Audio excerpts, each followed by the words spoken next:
Have you ever had the urge to take a sealed video game from 1996 and stick it inside a graded plastic holder? Well, you probably haven't, but some people have, and based on current sales from eBay, Heritage Live, and other places, these graded games are very desired by some. Now, personally, I don't even care about sealed video games because I actually like to play them, but grading does take it one step further and sticks that video game inside a fancy plastic display case and then slaps a rating on top of it telling you what kind of condition it's in.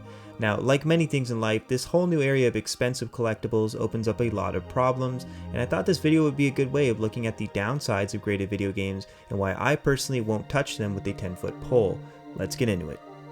So first things first, graded video games are subjective. Now what this means is what one company thinks is worth rating a 9.5 is not what the other company thinks is a 9.5. There's been cases of people sending out the same game to a grading company multiple times to get a higher rating.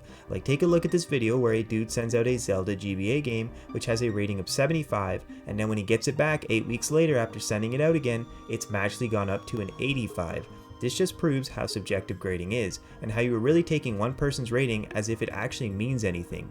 And to make things worse, there are some people out there who create fake sealed games, which is just kind of insane to me because I never knew how complicated this whole sealing thing was. There are over 10 ways to seal a game, which of course ranges depending on the video game, and there are people out there who replicate these video game seals to pass them off as real ones. And to make things even better, some grading companies are just bad at their job. What I mean by this is that certain companies are notorious for letting these fake sealed games get graded or even damaging the games when they're grading them. So it seems like a lot of risk with very little reward to get a grade that's based off one dude's opinion. Like seriously, is having a grade on your video game going to make you like it any less? And well, that's what kind of drives me into my second point, which is yes, there are people who just outright can't fathom having their video games ungraded. And these people are usually not in it for the right reasons. These people don't play the games, but instead are buying them for investment purposes.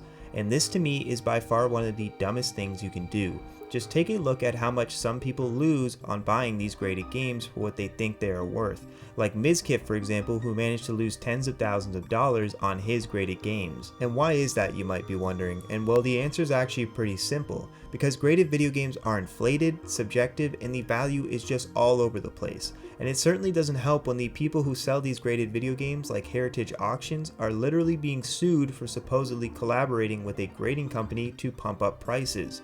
Needless to say, just don't buy graded video games. The only exception I could ever make to this is maybe going on eBay auctions and seeing if you can snag a graded video game for about the same price as a regular sealed game fetches.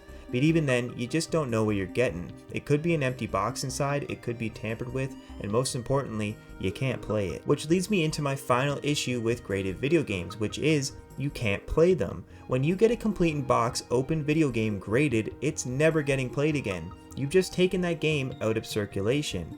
And well, yes, at the end of the day, it's your money and you're entitled to do what you want with it. Turning a video game that is meant to be played into an expensive, pointless art piece will just never make sense to me.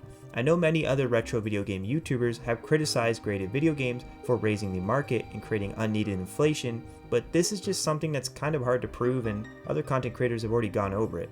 I think the best way to sum up graded video games is this comment I found on a Nintendo Life forum in response to a graded game investor.